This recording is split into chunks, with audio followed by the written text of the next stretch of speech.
కర్కాటక రాశి. పునర్వసు 4వ పాదం, పుష్యమి 1, 2, 3, 4 పాదాలు, ఆశ్లేష 1, 2, 3, 4 పాదాలు. ఈ రాశి వారికి ఆర్థిక లావాదేవీల్లో ఉన్న సమస్యలకు జాగ్రత్తగా కనుక ప్రయత్నం చేస్తే ఈ నెలలో సత్ఫలితాలు గోచరిస్తాయి. ఇతరుల నుండి మీకు ప్రోత్సాహం తక్కువగా ఉన్నా ఇబ్బంది ఉండదు. వర్కర్స్ వలన ప్రాబ్లం ఎక్కువగా ఉంటుంది.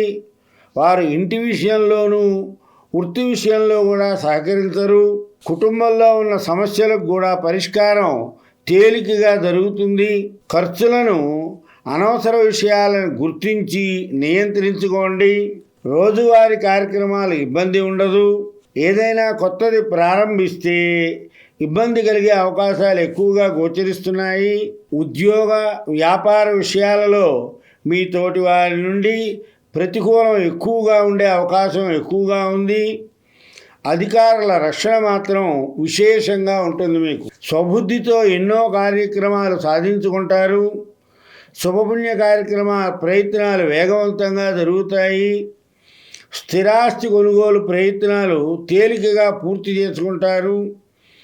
నూతన ఉద్యోగ ప్రయత్నాలు వేగవంతం అవుతాయి. వాహన లాభం చేకూరుతుంది. ఆరోగ్య విషయంలో జాగ్రత్తగా ఉండాలి. స్త్రీలతో మాట్లాడేటప్పుడు తగు జాగ్రత్త అవసరం. కఠిన పదజాలం వాడవద్దు.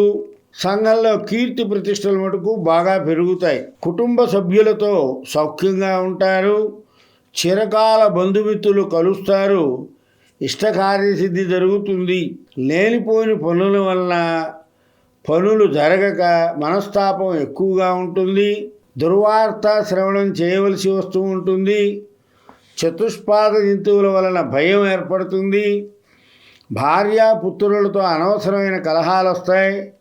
ఆదాయానికి మించిన ఖర్చు, దానివలన అధిక శ్రమ పొందవలసి వస్తుంది. ఆదాయానికి మించిన ఖర్చు వలన రుణాలు కూడా చేయవలసి వస్తుంది. కోర్టు వ్యవహారాలు రాజీ కుదుర్చుకోవడం వల్ల లాభం, లేకపోతే కాలయాపన జరుగుతుంది. విదేశీ ప్రయత్నాలు చేసేవారికి అనుకూలమైన కాలం. స్థిరాస్తి కొనుగోలు అమ్మకాలు బాగా జరుగుతుంది. షేర్ వ్యాపారం బాగుంటుంది. ఈ రాశివారు లలితా సహస్రనామాన్ని పారాయణ చేయండి.